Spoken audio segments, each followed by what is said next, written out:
Hello and welcome back to Tima Baller's podcast. I am so glad to be back on. I apologize for the rather lengthy wait for this episode. I was away and the Wi-Fi was not working, so I couldn't really upload episodes properly. Even if I tried to, it would have taken like 4 days to upload or something and it would have not worked. So therefore, apologies for that. I am back, and indeed, so is football. So much to get into in such an action-packed and thrilling week of football in the Premier League. Let's get right into it, wasting absolutely no time. The highlight of the weekend, it is today's game. Arsenal 2, Man City 2 at the Etihad. An absolutely thrilling game of football. What can we say? What a game. Crazy. Absolutely crazy. The highlight of this game, of course, is Leandro Trossard getting a very controversial second yellow, hence a red card in the 53rd minute, so 45 plus 8 at the very end of the first half. Very unfortunate. It was a very controversial incident which we will unpack a little bit later. It was a controversial thing, is to say the least. But the game began with a very strong, very good goal by Erling Haaland, and then Ricardo Calafiori equalised with a beautiful effort from outside the box. What a goal, what a way to score your first goal for Arsenal. And then we had Gabriel Magalhaes once again scoring a good goal from a set piece. I mean, look, Arsenal are the kings of set pieces, aren't they? They're absolutely brilliant, absolutely brilliant. Then later on in the second half with 10 men, Arsenal literally went to 6 at the back and 3 midfield. They literally had 6 defenders. It was absolutely crazy. They had no one else up in front. It was a game where Arsenal completely sat back and put up a phenomenal defense. Block after block, deflection after deflection, tackle after tackle. They held an iron defense, and Man City, despite all the efforts, despite all the shots from inside and outside the box, they could do nothing for quite a long time. In the entire game, Man City with 11 shots on target, 9 shots off target, 13 block shots, 78 possession, 8 corner kicks. You can really tell that this was a game heavily on Man City's side as far as stats are concerned. But as far as football is concerned, Arsenal were phenomenal in the second half defensively. But unfortunately, in the last minute, John Stones is a corner and it is 2-2. It was rather, I guess, unlucky, you could say, but it was a clever corner kick by Man City. They went short, and then ball fell to Kovacic, and then he took the shot, deflected off, blocked, and then John Stones, basically into empty net, gets it in. Good finish, good goal, fair enough, fair play to Man City for hanging on, but it must be so agonizing for all the Gooners out there. Imagine your team being robbed. You're up 2-1 at the Etihad. The miracle is happening. You're beating Man City at the Etihad. You haven't been able to do this in such a long time. It's crazy. You actually are doing it. It's happening. And then, red card. And in the last minute, you are denied in the most unfortunate of circumstances. Seriously, how much more unfortunate can it get? Last minute goal. But let's get right into it. The robbery, the controversial incidents. Leandro Trossard got a yellow card on the 34th minute. And then in the 45th plus 8th minute, Leandro Trossard, he barges into Bernardo Silva. The referee, Michael Oliver, remember, Michael Oliver, right? He blows the whistle, and right after that, Leandro Trossard kicks the ball away. Now, he gets a second yellow for that. It's a red card. Now, we all know this whole mess about this whole thing about yellow card and kicking the ball away. My stance is clear. I think it's nonsense. As a rule, it makes no sense. If it's a clear and blatant case of a player kicking the ball away on purpose to delay something, that's a yellow. But the stupid obsession with trying to penalize every little bit of football does not make sense. I think football is a sport where there's emotions and passion, and it's about fiery spirits. It's about hunger and desire. We don't want to see these ridiculous sending off for kicking the ball away. That's a way to ruin the game. That is literally a way to ruin the game. And unfortunately, what Michael Oliver did is ruin the game by giving that by giving that second yellow. Because to be fair though, when he does blow it, Leandro Trossard is with the ball. Yes, he does probably act a little bit silly. He should have not really kicked the ball. But the controversy is that Bernardo Silva and Jeremy Doku both also apparently kicked the ball away, and they did not get yellow. We also know about the weekend before where Rice got sent off. There were 8 other separate incidents of players kicking the ball away. So what we see is a general picture. that players kick the ball away. It does happen.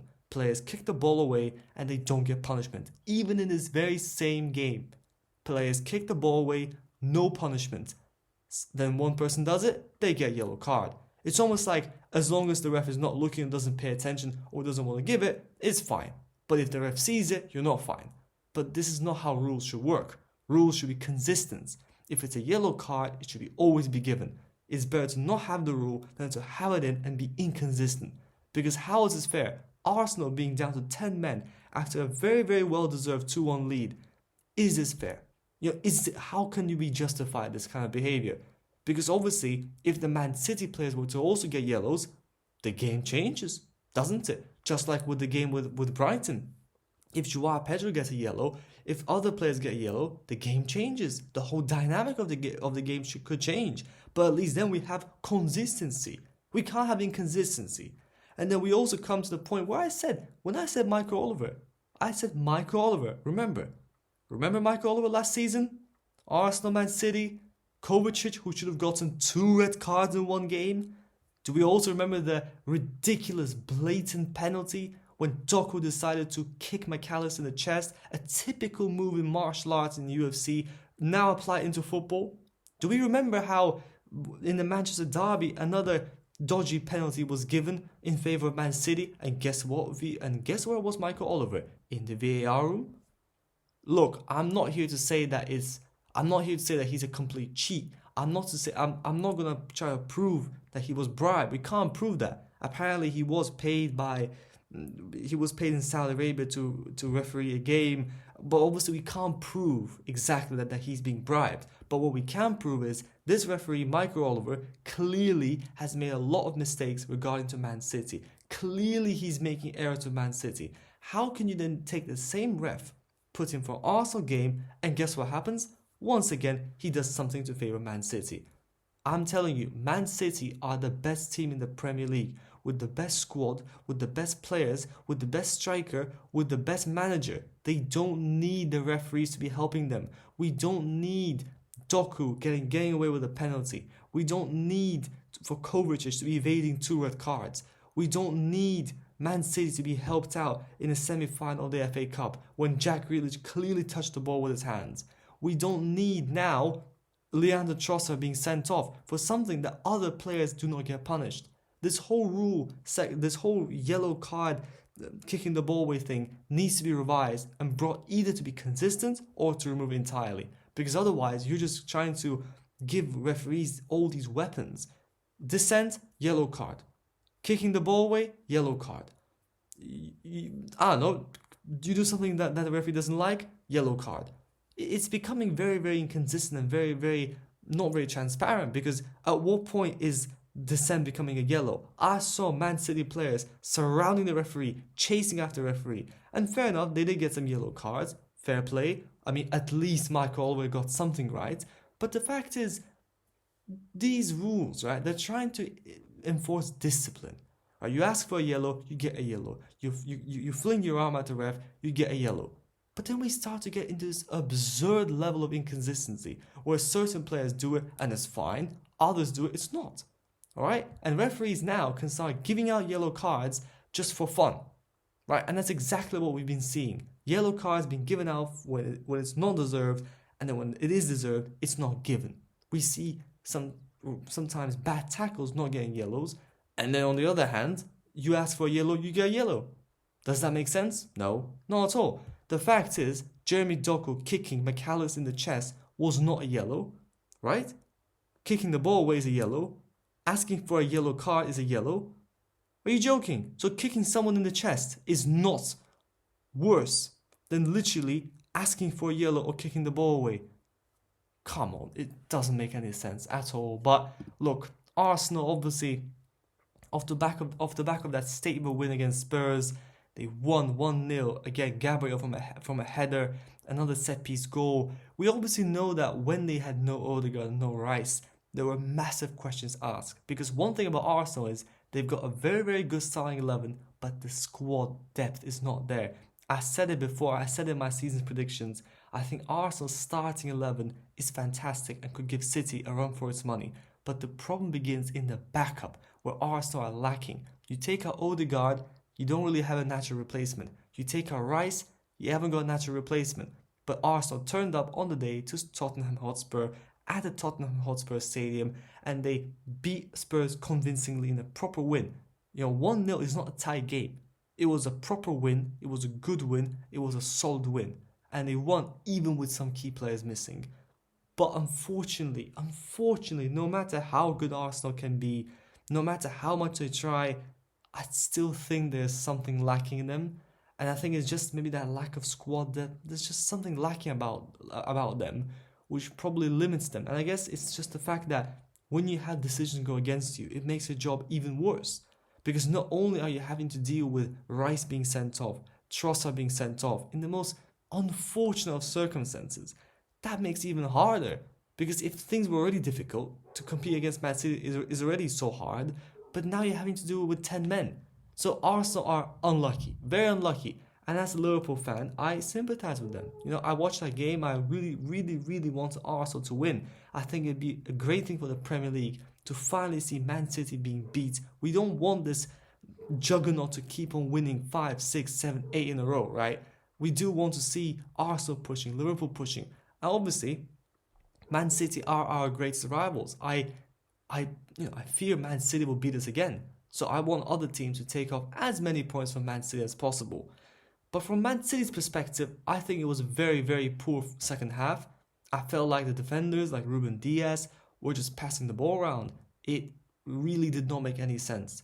I don't get why Foden, Gundogan and Bernardo Silva were no further behind. What is Foden doing around Gabriel and Saliba? What is he doing in the box near the keeper? He should be standing at the edge of the box and trying to get a shot in. He should be using his passing talents. I don't get this. Right, Pep is a tactical genius, but here what I saw was shambles. I saw Man City playing training ground exercises, and in the end, fair play, they did get a goal, they equalized, but it came from a corner, and you had so many opportunities to do better, Man City. So much pointless passing around, as if it's not even a title-deciding game.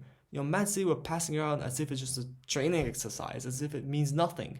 This is not a friendly game. This is the Premier League defining moment, and you didn't even want to try to use your best players to the best of their abilities. And Pep, I don't get Pep's frustrations. He can be angry all he likes. Look, you were being outclassed. Mikel did outclass you. You went 1-0 up, and then you conceded 2. Arsenal are good. Alright, Pep. What you angry at? What you frustrated at? Why are you so angry, man? Right? Is it just because now the refs aren't on your side, or weren't fully on your side for 45 minutes, you're not happy anymore? But in the end, of course, Michael Oliver gives that red card. So if anything, Man City should be really just stop complaining now. You just go away with it. Right? You literally just completely go away with it. So you cannot now start complaining about the result. You were lucky to even get a draw, because Arsenal should have never went down to 10 men. And obviously, had Arsenal had 11 men on the pitch, we never know what would have happened. But let's just change it up now. Let's obviously go to the other games. As much as I could rant about referees all day long, I don't think that's what the viewers want. I think the viewers want to actually hear about football and about the Premier League. So let's go to another big game. Liverpool playing Bournemouth, a 3-0 victory at Anfield, with Luis Diaz scoring a brace and Darwin Nunez with a goal as well. Very good performance by Liverpool. We all know about how Liverpool faced an embarrassing defeat against Nottingham Forest. I was devastated about the result. It was a really bad defeat. We just weren't physical enough. We were losing challenges. We weren't good enough. Nottingham Forest beat us on the break. Connor Bradley, poor defending. Hudson-Odoi puts it in there, off the post, in. And then the entire game, frustration in the final third. The passing was not good enough. Salah was really poor. The attack were very poor. The midfield wasn't really controlling the game as we should have done. I thought McAllister and Szoboszlai underperformed. But this time around, what a performance. Gravenberch, once again, top class. Collecting second balls, challenges, pressing, tackles, pressure. Brilliant. Even had a shot on goal. What a phenomenal player. He is literally one of the best defensive midfielders in the world right now. Based on current form, he is sensational. He's brilliant. Talk about Rodri. This guy is phenomenal, right? He's had a phenomenal start. And people say that, oh, how can Arne Slot get something out of players, which Jurgen Klopp couldn't? How can Slot do something that Klopp couldn't? Klopp's the best manager ever. No. Hang on a second. Klopp is undeniably a sensational manager, one of the best in Liverpool's history. No debate. But who said Arne Slot is useless? Arne Slot has his own ideas, his own philosophy, his own tactics. And the undeniable proof is that he's done brilliantly to use Gravenberch as a DM.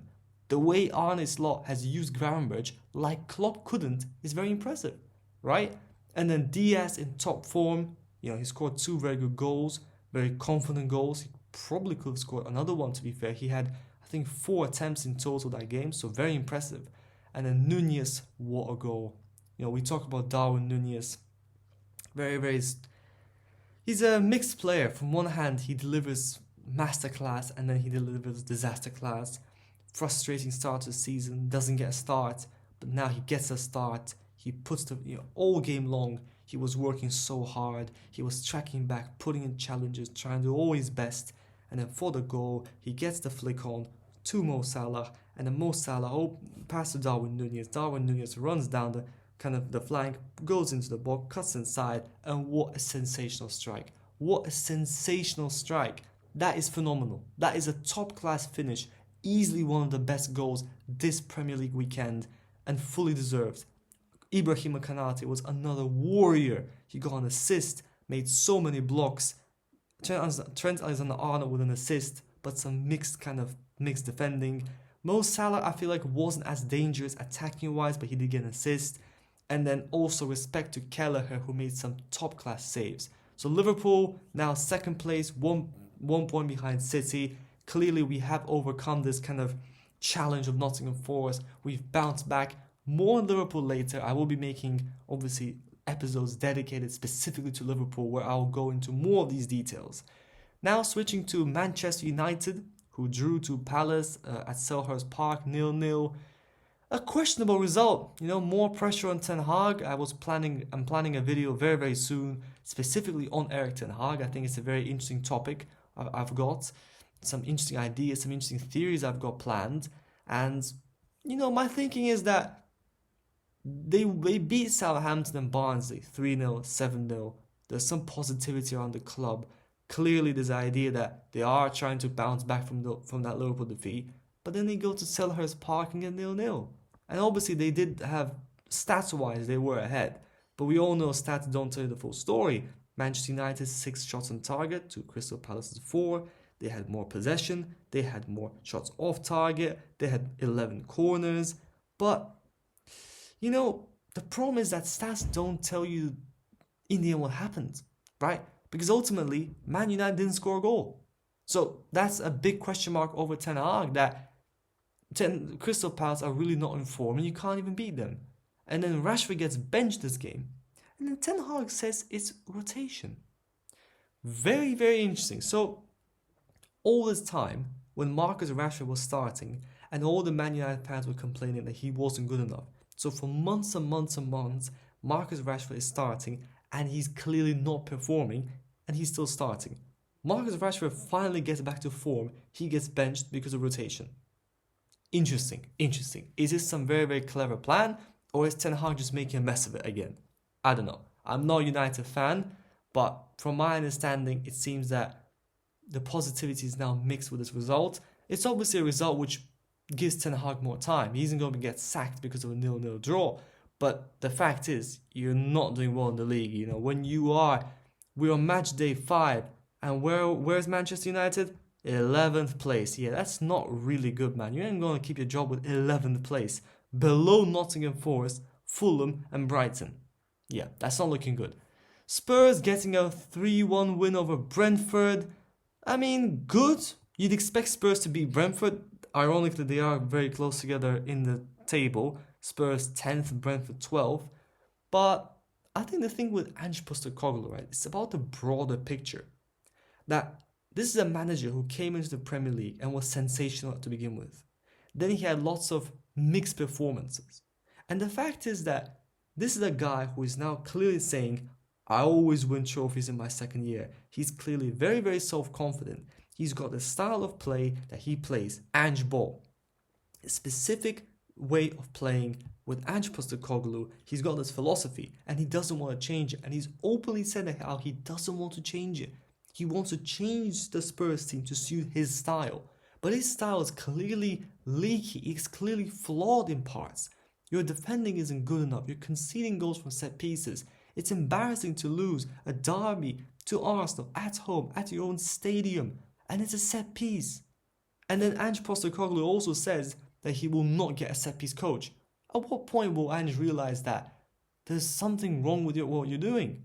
So my vision on Spurs is that the only way for them to move forward and be a more successful club and win things is scenario number one, they get really, really good. So somehow Ange managed to cook something and they become brilliant, which is unlikely because when your defense is not really working, when you haven't got a proper holding midfielder who's going to contain the midfield, when you are conceding, when you aren't really scoring that many goals, I don't see a way how you're going to win. If you're conceding so many set pieces, if your defense is leaky, if your fullbacks can't always defend, how can you do very well? Defense is crucial.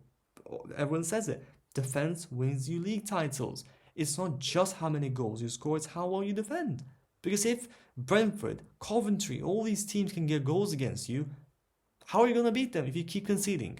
So, and then the other thing, the second option will be for Ange Postecoglou to admit that he has to change something. But he doesn't want to do that, does he? He seems to be paranoid and focused on his way of things, and he's not really changing it. So my thoughts are Spurs do need to change things. At what point will Ange realize that change has to happen? Well, moving on to the teams at the bottom now. Southampton, Wolves, Everton all with 1 point. Really, really bad start for all these teams. Fulham and Forest doing very well, 9th and 8th respectively. Chelsea are catching up, 1 point behind Arsenal, 3 points behind title leader City. Nicholas Jackson with a brace and an assist against West Ham. Clearly their attacking style of football is working now with this game, but West Ham are really underperforming despite a very good transfer window. So here we have it. I've mainly highlighted the key aspects of this Premier League weekend. We've talked about obviously this controversial Man City Arsenal game, Liverpool doing well, Chelsea doing well. So, you know what?